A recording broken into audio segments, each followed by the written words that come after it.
Good afternoon, everyone. Now for today, I thought, why not try another fermentation project? What I want to be doing, that will be indeed, well, we're not going to make something, well, you can't say it's non-alcoholic, but it's very, very low alcoholic soda. We will be making one of the more classical ones, namely a ginger beer. Now to make a ginger beer, first thing we're going to need, that's of course going to be, as the name implies, ginger. I actually love a good ginger beer, especially that really spicy bite you get from the ginger. But it's also something that's very good for you. It's a very strong antioxidant, full of vitamins, and it really, well, speeds up, boosts the immune system and speeds up the metabolism. So really something very good to make. Now in total for this project we're going to need two basic ingredients. That's going to be A, ginger, B, sugar, and well, C, water. First thing we're going to be doing, that'll be starting up our ginger bug. Now our ginger bug, as you'll see, it's not very difficult to do, but it's just a combination of wild yeasts and bacteria that will help our soda that we will make later on ferment. So enough said, guys, let's get brewing. Starting up our bug, that's nothing too difficult. We just want to get our cultures going. Now the starter culture is actually on our ginger itself.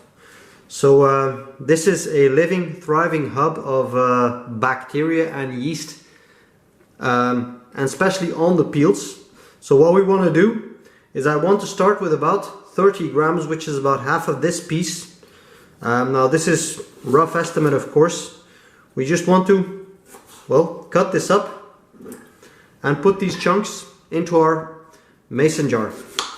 I've removed the rubber gasket because we don't want to be creating an airtight seal. We might be risking a little, well, explosion otherwise.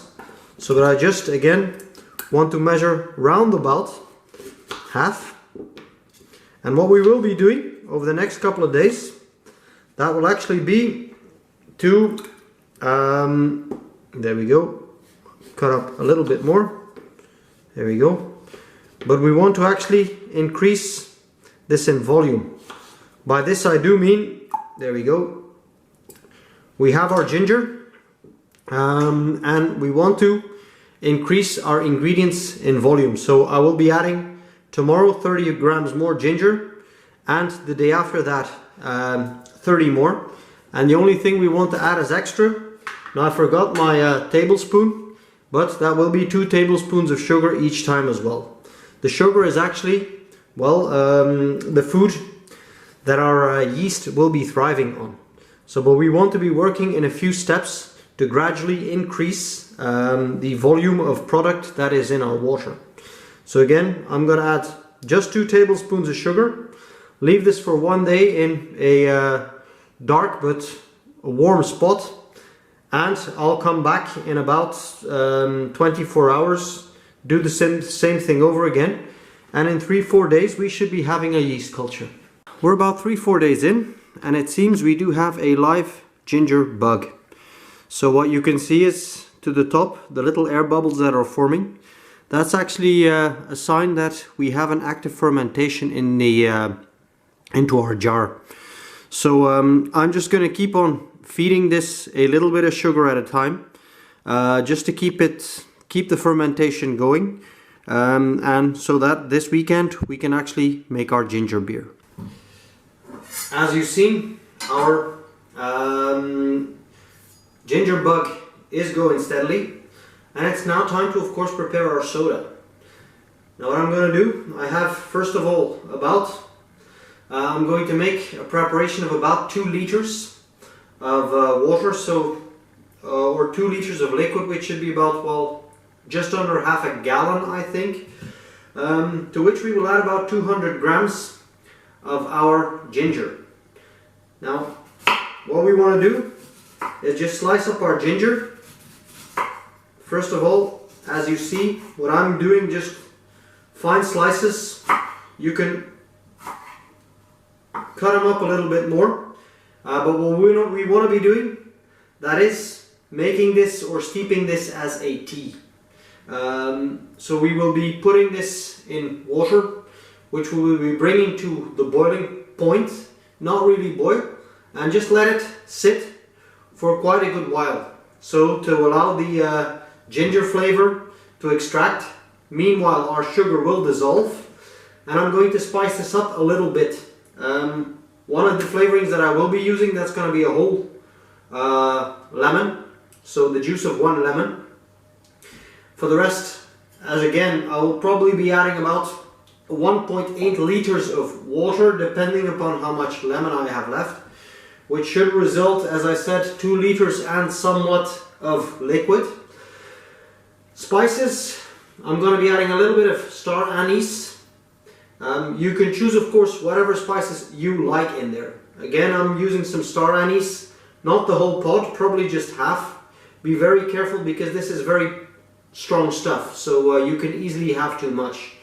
I'm going to be adding myself some allspice berries, which I'll just crush up in the mortar, and a bit of, well, cinnamon. This is what one of my friends gave me that is actually coming from Guadeloupe. Put some nice cinnamon in there. I think that's going to probably increase the bite of the ginger. So again, cut this up, let it steep, and afterwards we can add our ginger bug. So this is where pretty much we want to take our mixture. So we're near to boiling point. We have some steam already escaping, and I'm going to let it sit at this temperature for about, I think, 45 minutes. Now luckily my my induction heater allows me to have a warm keeping function. If you don't, well, set it to very gentle heat and keep on stirring. So, but I don't need it to actually boil, but I want it to again start extracting just like a tea. So if I can feel around, my sugar's already dissolved, and now it's just the time for extracting our flavors. Few adjustments that I did make because I wanted just that little bit more lemoniness. I actually grated off the zest of our lemon. Again, I think it's a soda, so lemon is always good in soda. And for just a little bit more bite, I added a good coffee spoon, or teaspoon if you like, of peppercorns, which I actually crushed in there. So again, let this steep for 45 minutes. You should basically be done. We are again at the next step of our production process. So our ginger beer is done. So it's steeped. It is now cold. So next thing to do is, of course, we're gonna strain this through a fine mesh sieve. Voila. Let the liquid drain out.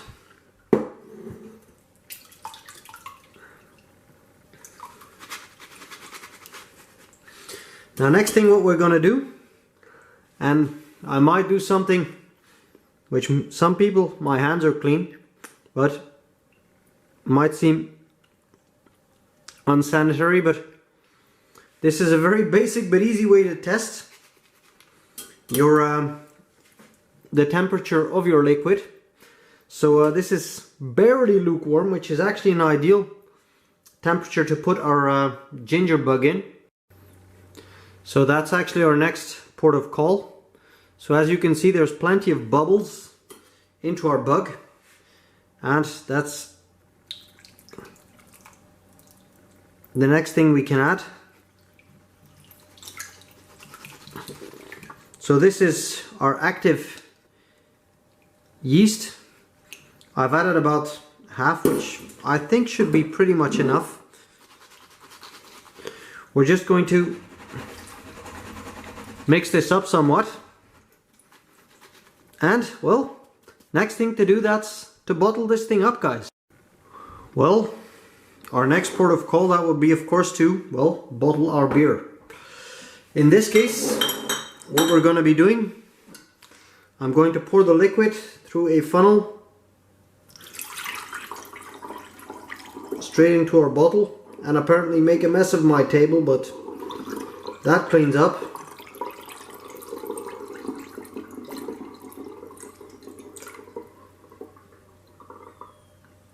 Just a little bit more.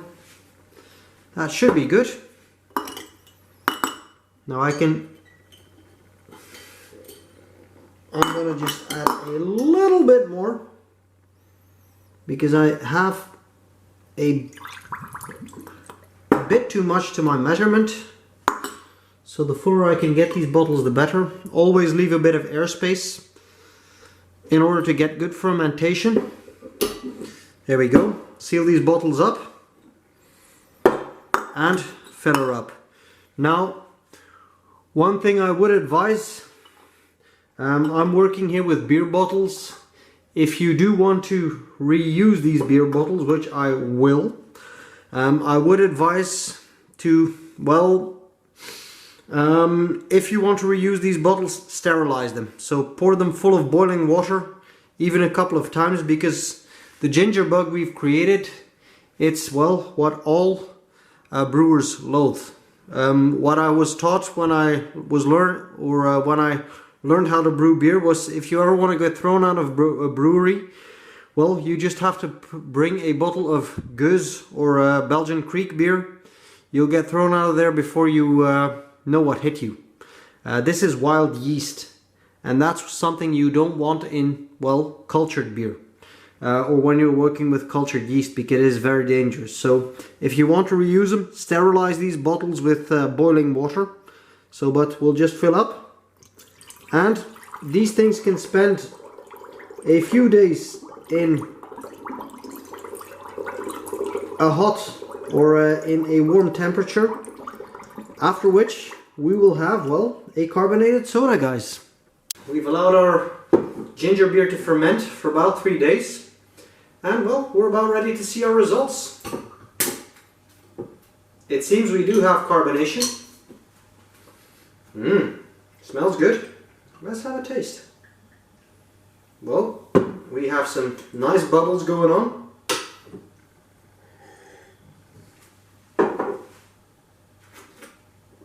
Nice. It's got a bit of the lemoniness that I wanted. Good bit of kick from our ginger. So, succeeded. And as you can see, in base is all that you need. That's going to be some ginger and some sugar. So guys, give this a try and enjoy.